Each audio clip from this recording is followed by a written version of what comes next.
Saya ajak nongkrong keluar ngopi, ya pembahasannya lagi-lagi kayak gitu. Udah capek lah, gini lah. Bahkan sempat ada terbesit bunuh diri aja apa ya. Jalan yang ambulan. Di padan motor saya mepet. Saya ngobrol sama si Odong. Mana keadaan almarhum dong? Hancur nge. Hancur gimana? Tahu dah, gak berbentuk. Lalu kata siapa? Kan gue lihat tadi. Kan jenazahnya ditutupin kayak apa ya, tikar gitu kak. Ketika tikar itu dibuka, itu kain kafan merah semua kak.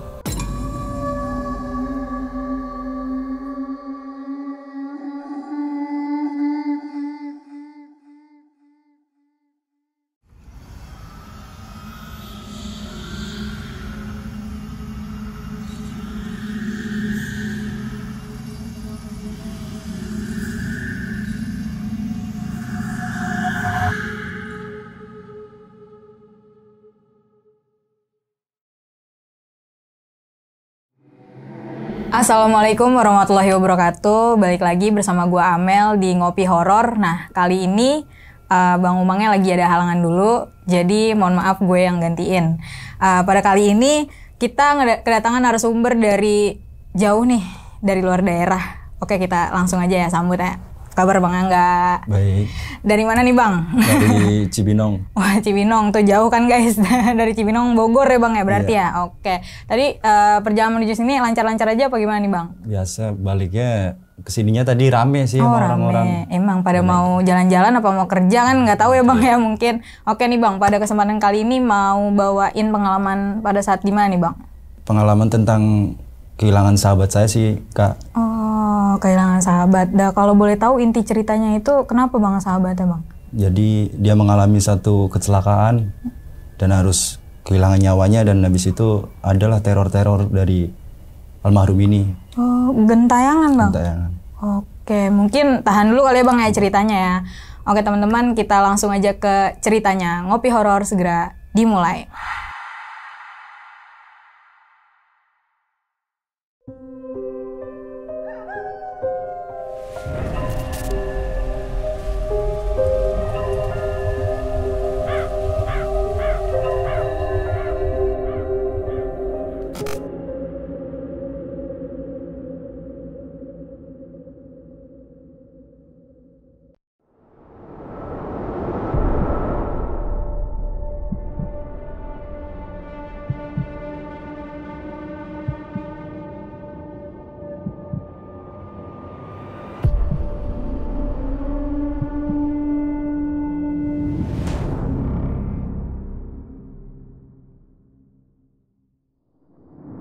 Kejadiannya ini di tahun 2017-an Kak.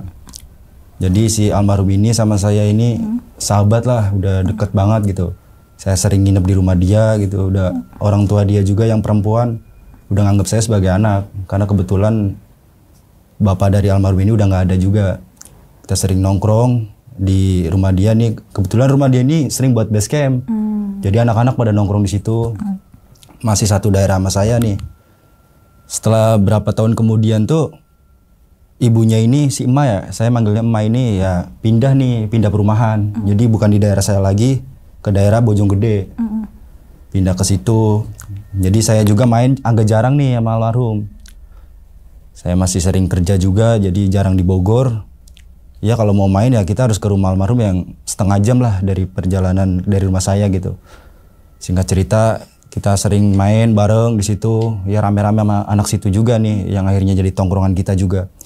Kita nongkrong di situ, ngobrol, dan buat almarhum ini ya orangnya asik, emang suka bercanda gitu, ngelawak. Namun tiba-tiba ini setelah abangnya ya, abang dari dia nih mulai balik ke rumah nih, agak beda. Kebetulan kan dia punya 3 nih, 2 perempuan, 1 cowok. Udah pada nikah semua. Namun di satu ketika itu abangnya ini adalah problem sama istrinya dan harus berpisah. Si Bang Eno ini balik nih ke rumah bareng sama almarhum dan si emak. Dari situ nih almarhum mulai ya kalau nongkrong udah nggak seceria dulu lah gitu, sering cerita-cerita masalah keluarga gitu. Dan di beberapa minggu sebelum kejadian tuh ya lagi-lagi ceritanya kayak gitu terus. Kita ngedengerin juga, kenapa Bul? Ya biasa, kalau ada dia kayak gini, kayak gininya gimana nih? Ya intinya ngerepotin emak gua kan saya panggilannya Onge gitu. Ngerepotin, terus ya sering marah-marahin. Lah kok bisa gitu? Tahu dia. Kadang sempat kesel, cuma gimana gitu. Sering berantem Kak tuh berdua. Kadang kalau berantem ntar emak ini nangis. Kayak udah, kalian abang ade gak usah pada berantem. Akhirnya kan dia mulai sering keluar kayak unek-unek gitu yang pengen disampaikan ke teman-temannya. Dan sering saya juga main ke dia nih, akhirnya kan berdua nih sebelum kejadian kita main berdua, saya ajak nongkrong keluar ngopi, ya pembahasannya lagi-lagi kayak gitu. Udah capek lah, gini lah, bahkan sempat ada terbesit, diri aja apa ya, saya bilang apaan sih lu gak jelas, jangan kayak gitu, kagak gue udah capek banget. Mana kadang kalau balik ke rumah sering berantem, emak gue nangis terus. Terus solusinya apaan ini? Saya bilang gitu, ya udah kalau lu kayak gitu mendingan kerja deh keluar. Ya dia bingung kayak gitu, bimbang lah. Di sisi lain dia pengen keluar dari rumah, di sisi lain dia sayang maknya gitu loh. Kebetulan dia anak terakhir yang belum nikah. Orang tua tinggal satu ya pengennya ngejaga gitu. Selagi ada umur ya pengennya nemenin, kata si Gembul. Udah tuh Kak, dari situ ya coba ntar kita kemana gitu, ke rumah IB atau rumah Bex, cerita lagi di situ. Sering saya ajakin, jadi intens. Dari dia sering ngebahas-bahas keluarga, ya akhirnya saya ajakin keluar terus. Biar nggak jenuh lah di dalam rumah. Kadang nongkrong ke rumah Bex, kadang ke Gubuk. Kalau di Gubuk itu kan rumah dia ada di perumahan nih, perbatasan sama kampung. Jadi kampung itu ada balai-balai gitu Kak. Depannya itu ada rumah kawan saya juga nih, Nesta. Emang buat base camp kita Gubuk. Kadang ke situ ntar ya ngopi-ngopi, curhat. Lagi-lagi kayak gitu. Cuma kan kayak yang lain yang belum pada gede, yang nanggepinnya bercanda terus gitu. Kadang saya sempet kesel, jangan kayak gitulah. Kayak bocah lagi cerita serius, kita dengerin aja. Paling beberapa orang doang kayak saya, IB sama Bex, ini yang sering. Ya udahlah, nikmatin aja udah, kalau nggak kerja atau gimana. Lagi Kak, pasti kayak gitu terus. Ceritanya gue kesel banget, udah capek kayak gini terus. Kalau bukan abang aja, udah sering kayak gitulah, ngedumel-dumel. Ya udah mau gimana pun ya emang abang lu kan, nggak usah kayak gitulah. Kagak, semenjak dia datang nih ke rumah, jadi berantakan. Mana suka minta duit sama emak, udah tahu kan, emak nggak ada yang ngasih. Dari dia nih kadang si Gembulnya sering ngasih gitu dari ya serabutan lah apa aja gitu. Ntar si abangnya minta. Dan di kejadiannya sendiri itu pas kita lagi nongkrong nih di rumah teman saya lagi nih si Bek. Kita nongkrong di situ. Saya boncengan sama si Ibe. Beda nama nih Bek sama Ibe. Saya boncengan sama Ibe nih naik motor. Tadi rumah Bek udah nggak di Gubuk nih karena kan yang lain juga punya kesibukan lah. Kita nongkrong di rumah Bek. Di situ kita nongkrong, ngobrol. Ya biasa ngobrol-ngobrol. Terbalik. Kita kalau main di Bek tuh kalau balik 4:30 subuh. Jarak dari rumah Bek sama saya jauh, karena ini di kampungan si almarhum ini. Saya paling jauh dari situ. Kalau yang lain sih ya deket lah sama rumah Bek ini. Nongkrong, bahas gituan lagi, ntar udah ngalihin lah kayak Bek, kadang ngedengerin, ntar ngalihin udah jangan kayak gitu lagi, ngopi dan ngerokok dah. Sering tuh Kak, minggu-minggu pertama kita nongkrong di Bek, nongkrong lagi, sama kayak gitu lagi pembahasannya. Akhirnya kita capek, dalam arti udah Bul, cerita gitu mulu mah percuma. Kalau nggak kita sendiri yang nyelesain, kalau temen mah bisanya ngedengerin doang kan. Akhirnya dari situ ya tetap masih sering nongkrong. Saya ajak, ayo nongkrong lah. Kadang di rumah dia, ntar abangnya ini ya asik aja sama kita-kita gitu. Nggak ada yang ini orang kayak gini enggak Kak. Jadi kita mikirnya kok asik kayak gini, katanya Gembul kayak gitu. Ya mungkin kita nggak pada tahu karakter abangnya. Intinya pas kita nongkrong ya santai-santai aja. Kadang yang ngerokok bareng, ngopi bareng, ntar cerita. Bahkan di satu kesempatan itu dia cerita nih sama saya berdua tentang keluarga dia kenapa cerai gitu. Curhat panjang lebar. Ya maaf ya, yang saya tangkap dari dia tuh kayak mentalnya agak kena juga. Satu dia cerai, kedua dia nggak boleh ketemu anaknya. Ya mungkin jadi emosi yang meledak-ledak ketika balik ke rumah. Cuma ya udah bang, nggak usah kayak gitu. Intinya ya, kalau kerja punya duit ya anak dikasih gitulah. Ya walaupun saya masih muda gitu, lebih tuan dia, bisa lah ngasih solusi kayak gitu doang. Akhirnya udah.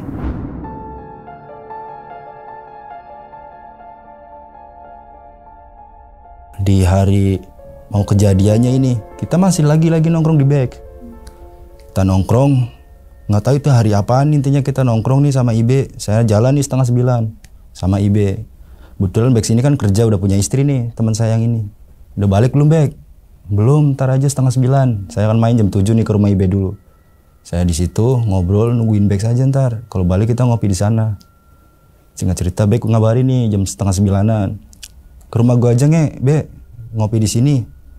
Saya jalan nih berdua menuju rumah Bek. Ya dari kampung si almarhum ini ya lumayan lah, cuma masih tetangga desa gitu. Kita nongkrong di Bek biasa. Mana ini nggak diajak si almarhum nih, agak dibales, dia masih checklist 1 gitu, belum ada balasan. Ntar juga bangun tidur kesini kali, kita mikirnya masih tidur kali ini bocah. Masih ngobrol, ada di jam 10 dibales nih, di mana lo? Baru bangun tidur gue, sama almarhum gitu kak. Udah sini, gue lagi di Bek nih pada ngopi. Siapa aja?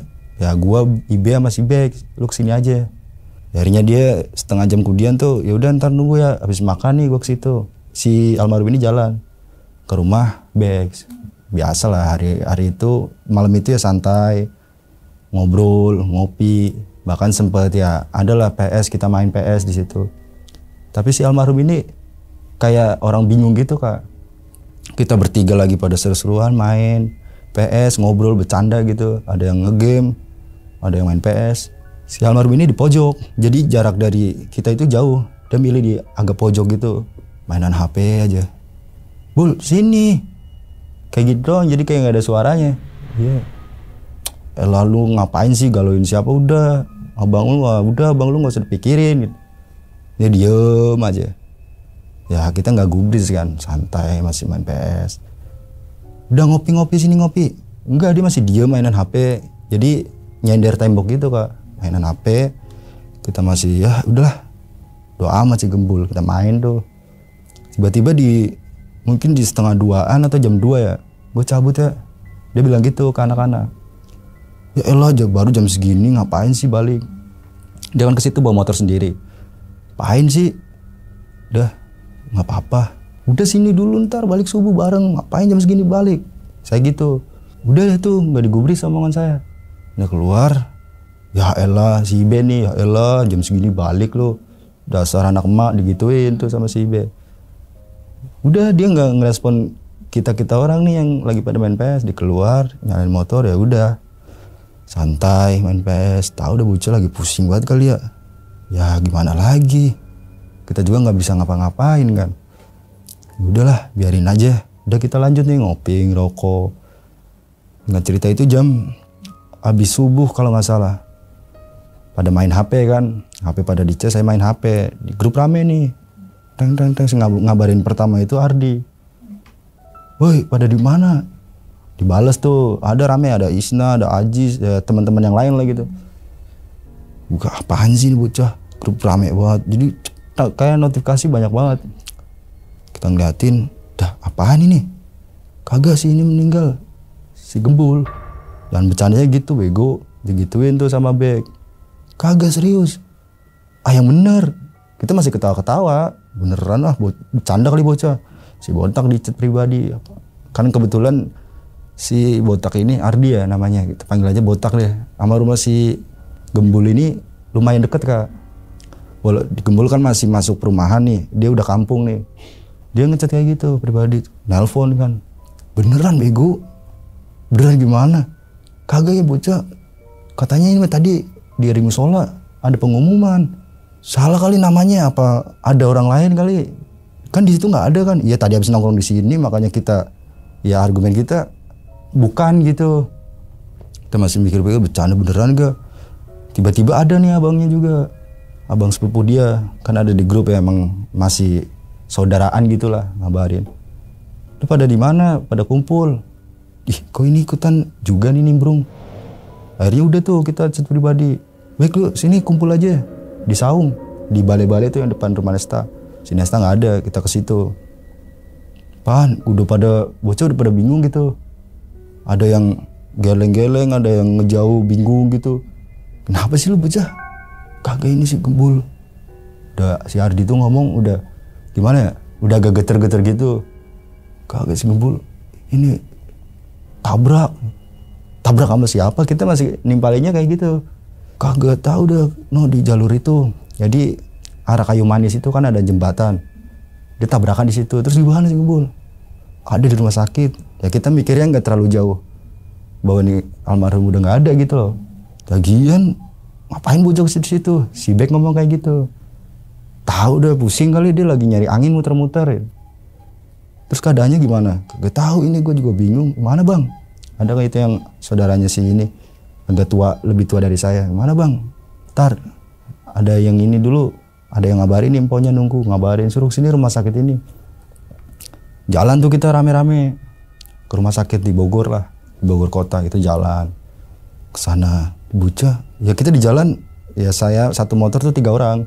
Si Bek yang iniin motor, saya di belakang, Ibi di depan. Ngobrol, bocah, tahu dong ngapain nih bocah? Kita masih di jalan tuh. Ngapain nih bocah lo? Kok bisa kayak gitu?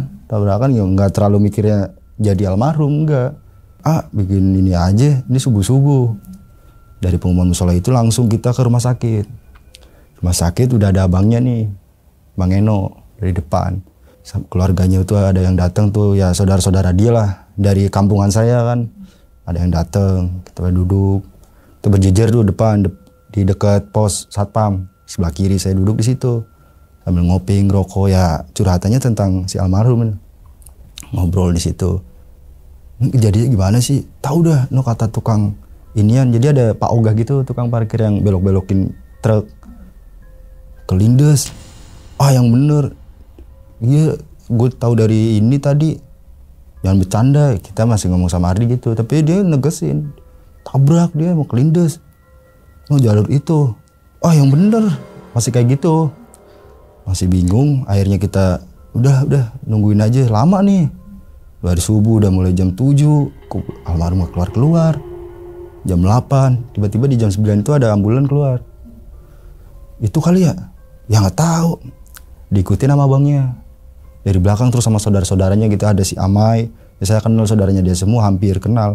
Ada si Odong, si Amai, terus teman kita yang dari kampungan saya nih, saya lihat di situ. Ada si Tommy juga. Udah pada di situ, jalan yang ambulan. Daripada motor saya mepet. Saya ngobrol sama si Odong. Mana keadaan almarhum dong? Hancur nge. Hancur gimana? Tahu dah, nggak berbentuk. Lalu kata siapa? Kan gue lihat tadi. Kan sempet gini ke GD-nya tuh kita ngeliat. Tuh tanya aja sama si Amai. Iya nge. Ya sambil nerangin, ya mau nangis lah. Serius bego, jangan bercanda. Di situ langsung tek aja gitu pas dia ngomong hancur, tek. Udah kayak bingung, masa sih? Udah jadi omongin dah. Udah ikut jalan tuh yang lain. Jadi tongkrongan si Gembul sama saya juga, terus dari kampung saya juga ada tuh gabung. Jalan, nginterin ke rumah duka. Nyampe di situ, ya biasa kita masih duduk-duduk sama orang-orang yang mau ngelayat gitu. Duduk, nih mau dimakamin kapan? Ntar nunggu saudara-saudaranya dari Cikini, yang dari Depok kesini gitu, yang dari Bandung juga ada tuh. Jadi makamin tuh habis zuhur. Kita masih nunggu di situ, ngobrol lagi, ada Bang Eno, gimana bang? Diem doang. Udah jangan ditanyain lah. Akhirnya kita ngejauh nih dari rumah duka. Kan teman-teman pada di sebelah kanan, karena ada jalur jalan gitu. Kita pada duduk di situ. Semalam masih nongkrong sama kita nih bertiga. Si Bek gitu, maksudnya nggak punya pikiran bakal kejadian kayak gini. Pada ngobrol tuh di depan, nggak cerita. Udah tuh pada sholat zuhur ya, udah jam 12 sholat semuanya. Ke rumah duka lagi, kebetulan emang depan dia tuh sebelah kiri berapa meter ada musola gitu. Sholat di situ, keluar. Almarhum dibawa tuh kerandanya, disolatin. Masih yang nggak nyangka aja, masih mikirnya, anjir beneran gak sih? Gak ada kepikiran kayak gitu loh. Ya udah dibawa nih buat pemakaman. Kita dari belakang ngiringin tuh pakai motor. Kebetulan ya mungkin jaraknya ada kali 1 kilo dari rumah duka.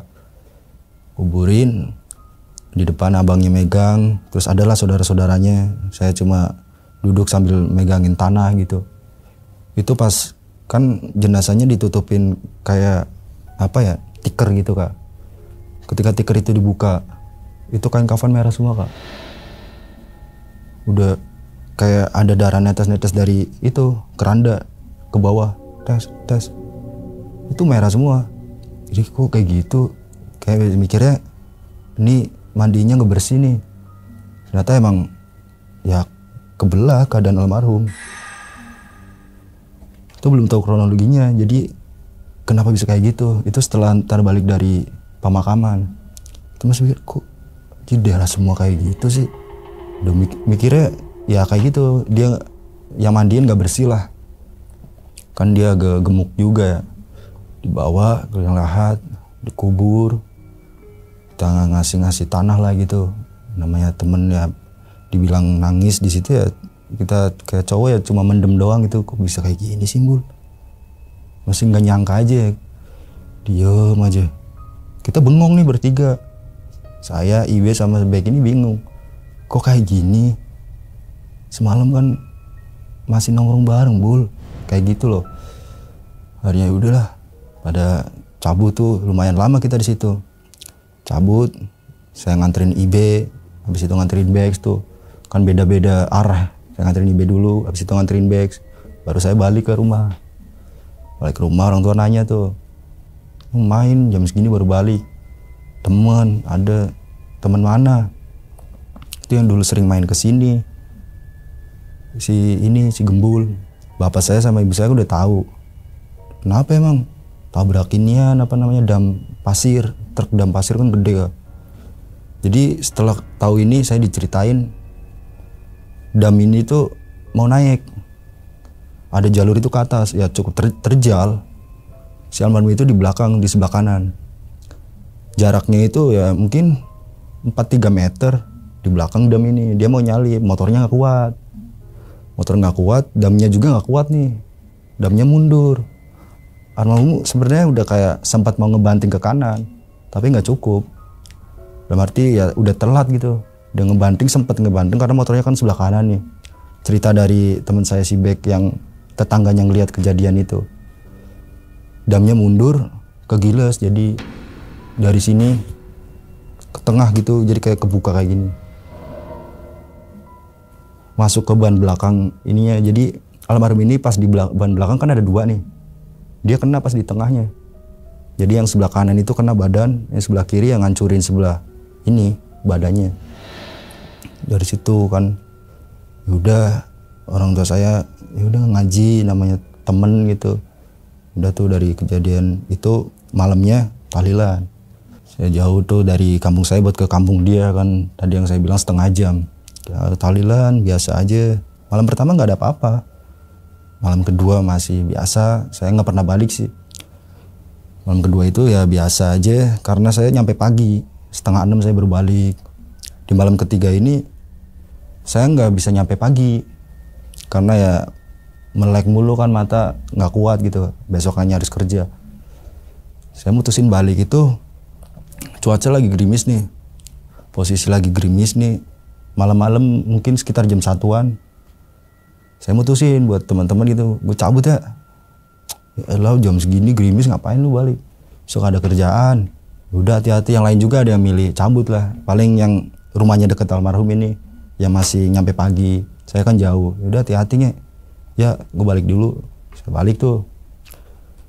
Awal-awal ya saya masang handset biasa, nyalain musik lah biar nggak jenuh kan, jauh juga.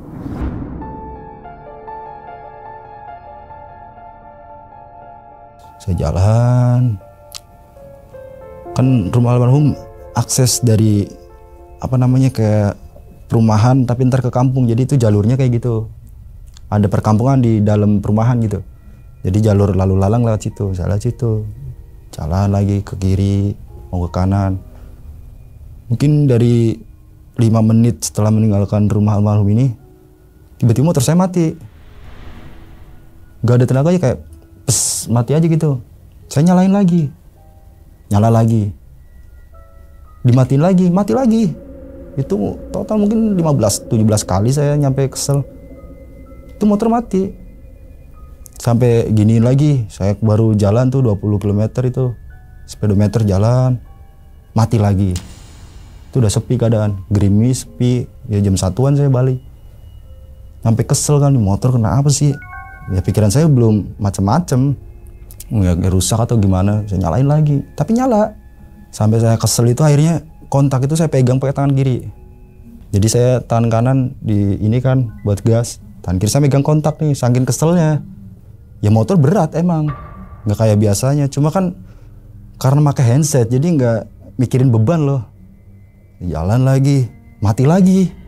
Itu kontaknya on loh, motornya mati lagi. Bingung kan? Sempat minggir bentar, kenapa sih ini motor?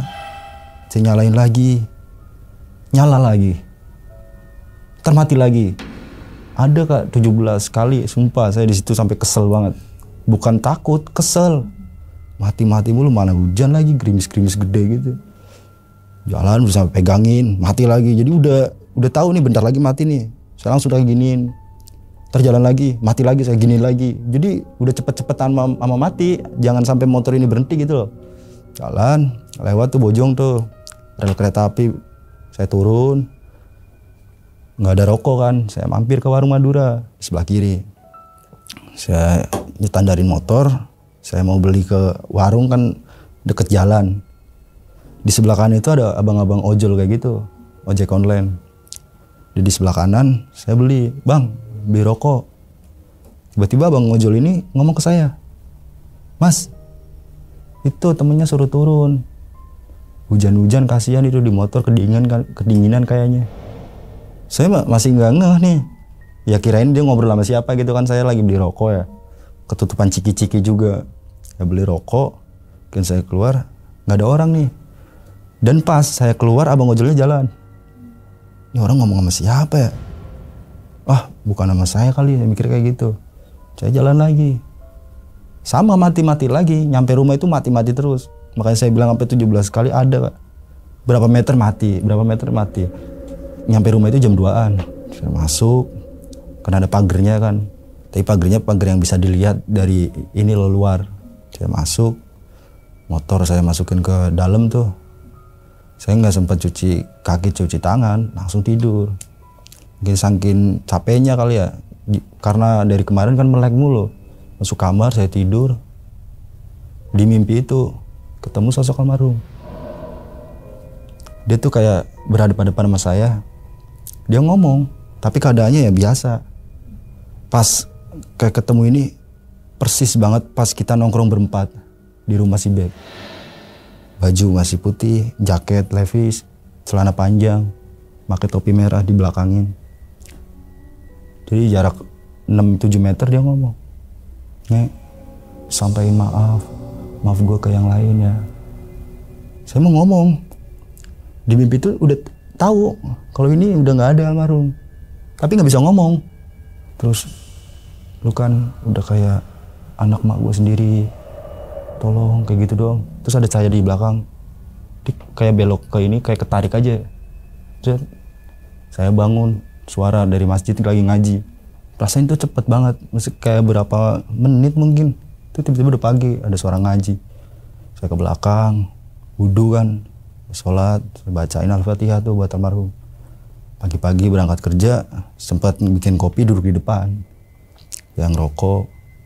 Jadi tetangga saya kan jarak 5 meter tuh ada Bang Jale namanya. Bang Jair, maksudnya Bang Jair. Dia kan kayak warung kopi gitulah. Kelontong. Ya duduk lagi ngopi. Berangkat kerja? Enggak. Iya bang. Semalam balik jam berapa? Ya, jam 2-an kayaknya. Gerimis-gerimis ya. Hujan ya semalam ya, dia ngomong gitu. Iya bang. Lu hujan-hujan temennya gak diajak masuk. Kayak gue lihat dari mondar mandir ada temen lu mulu duduk di situ. Bingung kan, teman siapa? Jadi Bang Jair ini mondar mandir ngeliat teman saya itu duduk terus di situ. Dia lagi jalan mondar mandir, nggak tahu dia lagi ngapain. Intinya ngeliat teman saya itu duduk di sebelah kanan yang pas saya duduk pagi-pagi ngopi. Ah mana bang? Itu yang biasa main ke lu. Yang ada ininya, kan almarhum ada agak bewoknya gitu. Yang biasa pakai topi tuh, jaket yang bocahnya agak gendut. Lama itu di situ, dari lu balik kayaknya gue denger suara motor lu masuk. Gue keluar nih, gue kirain ada maling motor atau gimana. Itu ada temen lu di situ. Gue tanyain, diem terus. Ini menurut Bang Jair ya? Masuk aja bang, nunggu siapa gitu. Dia diem sambil meluk ini lutut. Jadi kayak meluk lutut kayak gini. Dia nggak jawab, ya udah gue cuekin. Gue kirain emang nggak denger atau gimana. Baru tuh pagi-pagi saya bingung. Jangan-jangan apa gembul. Ya pikiran saya masih positif aja, mungkin salah lihat atau gimana. Udah tuh dari ketiganya. Besokannya kan saya tahlilan lagi. Baru itu cerita. Dari temen itu ada yang cerita. Si Randy nih, kan dia emang jarang lah. Jadi ada masalah itu jarang nongkrong sama kita lagi. Tapi tahu si almarhum ini meninggal, dia sempet tahlilan. Terus dia ke gubuk juga ketemu bocah, kan kenal kita semua. Dia ke situ buat tahlilan. Habis tahlilan dia nggak cerita di tahlilan. Tahlilan kita ke gubuk nih bareng-bareng. Si Randy cerita, gua semalam. Berarti katanya sama nih kak, di hari yang sama, di malam yang sama. Jam 1-an, kata dia nih jam 1-an, dia lagi berak. Itu lampu kamar mandi ada yang matiin. Dia keluar, kesel kan, dinyalain lagi, masuk lagi, dimatiin lagi. Akhirnya udah tuh, habis Tuhan udah tuh nggak ngelanjutin kan. Dia mutusin buat tidur. Kamar dia kan di depannya ruang TV nih, ada sofa. Dia tidur di sofa itu. Sofanya kan 3, gede gitu. Ya kebetulan dia anak orang punya kan. Sebelah kiri dia tidur, nyalain musik tuh pakai handset kenceng, di fullin kata dia. Karena udah nggak enak dari di kamar mandi, pikiran dia udah kemana-mana. Dia lagi tidur, handsetnya masang nih, kenceng musiknya. Dia mau terlelap ya, antara mau masuk ke mimpi gitu. Itu ditarik handsetnya. Dia kebangun, dia kerasa handsetnya itu ada yang narik. Kan HP-nya taruh di dada, ditarik sama dia. Ya almarhum ditarik. Tek, dia bangun di sebelah kiri. Dan lo ngeliat almarhum keadaan pas ditindas sama truk itu. Menurut dia itu kayak daging semua tuh merah semua nih. Itu sampai netes-netes ke lantai, darahnya. Organnya kelihatan, cuma kayak merah aja gitu, tapi kebelah gitu di sini. Ini kayak udah nggak ada kulitnya, udah daging semua. Dia ya takut, tapi kesel. HP-nya diinin, dilempar pakai HP. Ngelewatin muka almarhum. Di belakang dia kan, di belakang almarhum kan ada kaca yang buat naruh guci-guci gitu. Kena kaca, piar. Kebangun semua keluarganya. Pada bangun ditanyain.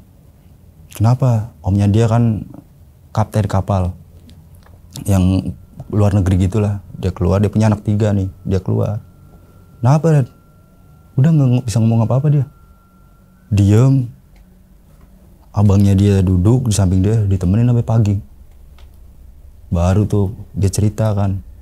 Saya belum cerita ngebuka bahwa saya juga kayak gini. Semalam tetangga gue juga ada yang lihat. Saya belum cerita. Saya dulu cerita, udah ternyata ya selama 7 hari ini masing-masing. Kalau si Nesta kan dia punya bapak. Tongkrongan dia tadi kan balai nih. Nesta itu ke situ buat ngopi di balai. Duduk, balainya balai panggung gitu. Dia duduk ngopi sendirian di situ. Itu ada yang manggil dari sebelah kanan. Sebelah kanan kan udah kebun, kayak semak-semak gitu. Emang ini balai itu kayak rumah terakhir aja. Sebelah kiri ada pohon coklat, ada semak, ya ilalang-ilalang gitu sama pohon-pohon mangga gitu. Itu di sebelah kanan ini ada yang shh, shh, shh. Dia nengok-nengok nggak ada. Udah nggak mikirnya apaan sih, kata si Nesta. Habis dari situ baru dia ngerinti manggil. Nesta, ta. Merinding saya kalau dengar cerita si Nesta. Dia masih nengok. Ta. Jadi kayak orang sakit banget gitu ngerintih. Si Nesta nengok. Itu almarhum berdiri pas di samping balai. Berdiri. Dan keadaan yang pas kejadian. yang berantakan gitu. Dia lari kan, nangis, dia nyampe nangis malah. Dimarahin bapaknya, lari-lari lu malam-malam, nggak bisa ngomong. Dia masuk langsung ke kamar. Masuk ke kamar, dia tutup dengan selimut. Kan tadi jendela dia ngarah langsung ke balik. Beberapa menit setelah dia tutupin selimut nih, dia kepo, itu masih ada sosoknya ngeliatin ke arah dia. Dia langsung ya itu cerita pas tahlilan, tapi ya nggak di rumah duka lah.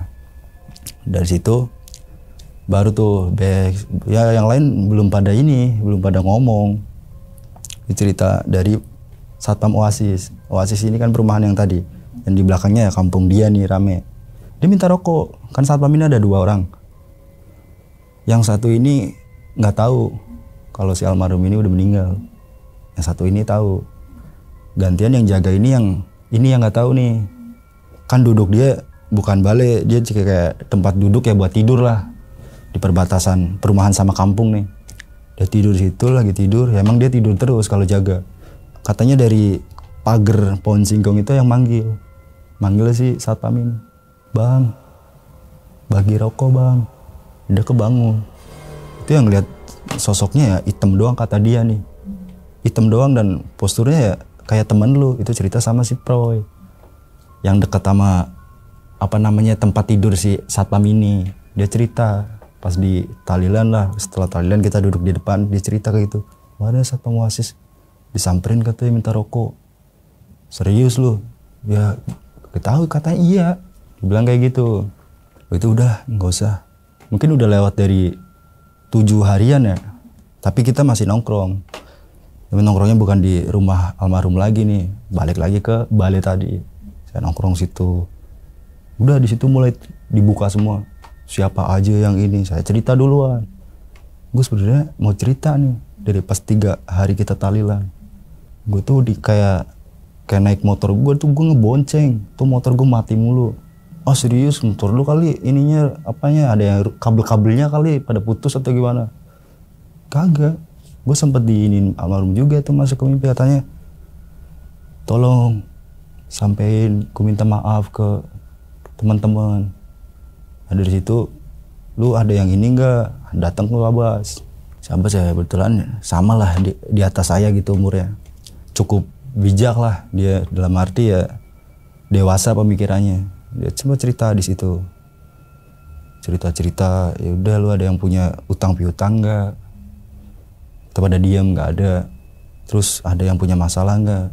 Dan si Randy ini belum datang situ, nggak ada gitu, nggak ada. Kita semua jawab nggak ada. Terus gimana? Baru si Bro cerita. Dia kan punya warung juga nih, tapi ada rolling door. Rolling door ini jendela dia nih. Dia tidur di sini. Jadi rolling door ini samping jalan. Kalau dia kejadiannya 2:30 dia bilangnya. Jadi di 2:30 itu dia ngomong, ada yang mau beli rokok, tapi gue tahu. Karena kan udah dapat cerita dari kemarin-kemarin nih, sebelum dibalik kan udah ada banyak yang cerita nih. Katanya dia beli rokok, Bang,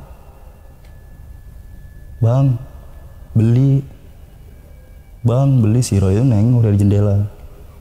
Terus si almarhum dengan keadaan yang pas dia kelindas sama truk pasir itu, dia sakitnya malah 3 hari. Roy ini sempat sakit 3 hari, malah sempat dibawa ke rumah sakit. Nyampe kayak kayak kena stroke ringan lah, saking shocknya.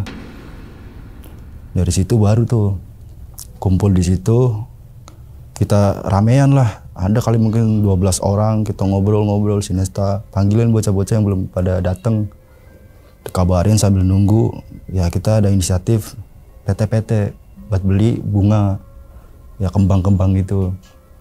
Ya kita taburin aja yuk di kejadiannya, kali aja dia nggak nerorin kita orang. Ini kita ngumpul, kabarin tuh yang belum datang, udah kumpul semua, kita jalan buat ke TKP nih. Ya kan masih ada piloknya kayak gitu kan, kalau tabrakan atau gimana. Datang ke situ udah buat ditebarin. Emang makan setengah jalan itu darahnya masih ada kering.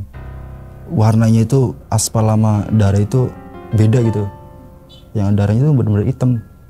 Baunya masih anyir amis gitu. Padahal udah sempat disiramin sama warga situ katanya. Dari situ kita nebarin ini, baca-baca surat-surat pendek lah. Yang tahu ayat kursi saya baca, ayat kursi kita lagi ngebagiin. si Ajis teman kita juga nih satu tongkrong tuh kesurupan. Lagi pada rame-rame, si Ajis tiba-tiba duduk nangis, tapi bukan nangis yang enggak, nangis gerinti gitu, sama jadi meluk lagi meluk ini lutut.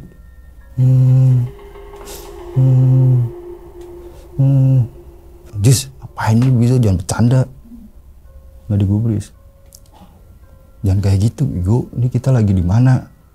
Dia tuh nggak nimpalin, tetap nangis. Baru 2 kali kita ngomong kayak gitu, dia masih dengan keadaan tadi yang meluk lutut. Baru mikir, bocah kesurupan nih siapa yang bisa nih?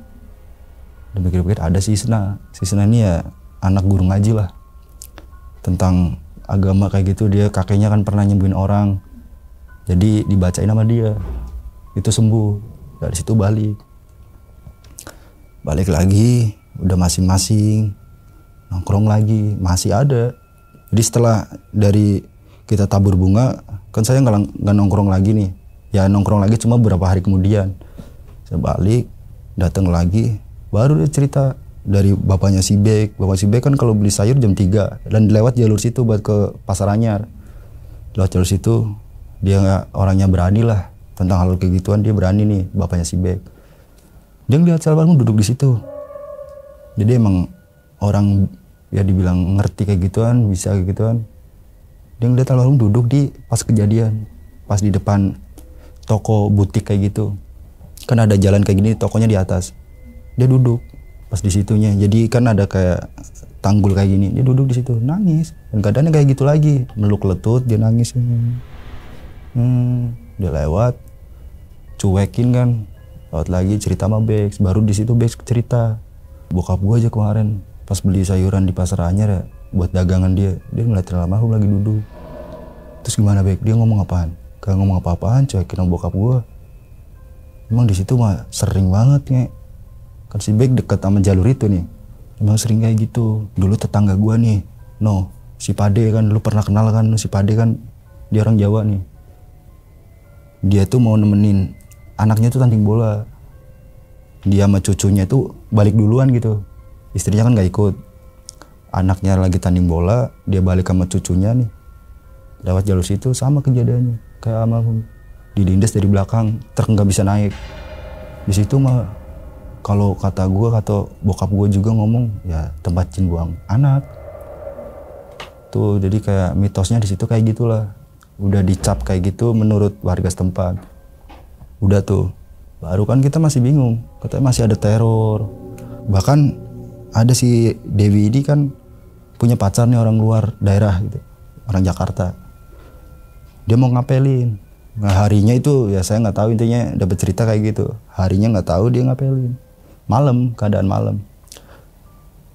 Dia parkir motor nih, masih di motor nih ya. Ceweknya kan rumahnya agak masuk nih, ada pagar dari luar deket jalan. Dia nungguin ceweknya nih, si Dewi ini. Pas masih nungguin, ditepok dari belakang. Bang. Dia nengok, si almarhum, motornya tinggal, dia lari masuk ke dalam, ke rumah si Dewi. Cerita dari si Isna juga cerita. Baru tuh, setelah kayak gitu-gitu masih bingung kan. Gimana ya, mintain orang pinter, sempet nanya. Ya nggak tahu sebab apanya, gini-gini mungkin pengen sempurnain gimana. Ya emang setiap ngantuin tuh atau neror, ya minta tolong, terus maaf. Cuma kita nggak pada paham, maksudnya gimana sih. Akhirnya baru tuh, ketika Randy mulai ngomong, diajak sama si Abbas. Tuh di balai lagi, di situ lagi. Kita coba nyari solusinya, udah diinin bunga tapi masih ada terornya. Gimana ya caranya? Ya nanyain lagi. Loh ini ada yang belum kesampaian nih kayaknya almarhum. Gimana ya? Coba nanya akhirnya ya tadi. Siapa yang punya dendam atau punya masalah sama almarhum. Dari situ baru si Randy ini ngomong. Tapi kita nggak tahu maksudnya. Gua bang ada bang. Randy ini yang tadi diteror, yang dia ngelempar HP kena kaca lemari. Ditarik tuh. Jadi dibawa agak jauh dari kita. Ya nggak tahu lah dia ngobrol apa nih berdua. Kita masih di situ. Tarik. Udah ngobrol balik lagi nih ke balai kita. Kan masalah apaan Ren? Ya dia nggak ngomong. Tuh, ada yang jeletuk lagi si Pro ini, dia tahu ternyata ya masalah perempuan lah dulu, jadi masih ada yang ngeganjel gitu. Dari situ ke rumah maknya, kita rame-rame ke situ. Si Abbas ini ngetuk pintu, abangnya yang keluar, Bang Eno. Ada apaan Bas? Kagak, si mak mana? Ada dalam. Mau ngapain? Ya abangnya masih ngomongnya udah masih gemeter lah. Ya cerita dari abangnya juga ada, cuma kita nggak berani inilah. Abangnya sempat itu juga datang cerita mama duduk, makanya kan jadi udah nggak bisa bangun. Setelah kejadian itu dia shock, tiduran terus tuh, udah nggak bisa bangun. Dia cerita di situ. Kita di depan masih ngobrol tuh sama abangnya juga. Bang ngerokok bang? Ngopi nggak? Nggak ada bang. Abbas masuk ke dalam. Udah ya ma, yang saya tahu nih dari Abbas, udah ya ma, ikhlasin aja, gembul biar tenang di sana. Di teman-teman pada yang didatengin, emaknya nangis itu. Kita denger itu apa namanya, kayak nangis histeris gitu, ngegerung. Ya bahasa-bahasa kayak gitulah. Habis itu ngomong kayak gitu, udahlah dia keluar ngobrol lagi ya. Semoga almarhum gak ini lagi lah, emaknya juga udah pasrah gitu. Doain aja kita kawan-kawannya, jangan cuekin atau gimana sesekali kita main ke sana. Besok kita ke kuburannya Siara. Iya bang, kapan bang? Ya siang-siang aja, lu pada kerja nggak? Gue masih kerja bang. Ya udah ntar libur aja Minggu. Nggak cerita di hari Minggu kita ziarah tuh rame-rame bocah-bocah ke kuburannya buat beli air sama kembang lagi. Ya dari situ nguap gitu aja sih. Setelah kita ke kuburannya, kita ngajiin tuh bareng-bareng Yasin. Balik dari situ ya udah nggak ada ini lagi. Oke bang, dari pengalaman ya kehilangan sahabat ya bisa dibilang ya kan ya. Dari Amel mau nanya nih, sebelumnya pernah kehilangan sahabat juga sebelum si almarhum atau? Kalau kehilangan sahabat, temen sih lebih temen. Kalau temen ada, cuma nggak sedekat sama almarhum. Kalau almarhum kan satu, dia teman pertama saya di Bogor. Saya kalau main di rumah dia nih nggak pernah balik, pasti 3 hari lah, 4 hari. Bahkan kalau saya kerja nih ke Jakarta atau ke luar kota, setiap balik ke Bogor itu nggak ke rumah, saya ke rumah almarhum malah. Kadang ya ngasih maknya atau gimana, karena udah akrab banget, udah deket. Terus kehilangan ya sebenarnya shock aja gitu. Kok bisa sih Bul dengan cara kayak gitu lagi. Semua namanya takdir lah, kita nggak tahu kan. Nah sosok si almarhum ini gimana sih bang kalau menurut abang? Alhamdulillahnya pas ke saya gitu ya, nggak pernah nunjukin bagian kayak gitu yang serem, nggak pernah. Sama mimpiin doang dengan penampilan pas dia sebelum meninggal, yang pas kita nongkrong berempat itu. Tadi saya jelasin, jaket Levi's kan, baju putih pakai topi merah, di belakangin celana Levi's gitu. Kan identik aja dia dengan topi. Oke, berarti kalau sebelum kejadian kan bang ya, dia kan pernah sempat cerita soal internal keluarganya sendiri kan. Nah itu apa emang baru saat itu doang dia ngeluh tentang keluarganya pas abangnya datang, atau sebelumnya juga emang sempat ada masalah? Setelah abangnya datang mulai beda gitu cara ya kita nongkrong, terus bahasa dia, pemikiran dia ya kayak gitu-gitu terus, mau pusing gini lah semenjak abangnya datang sih.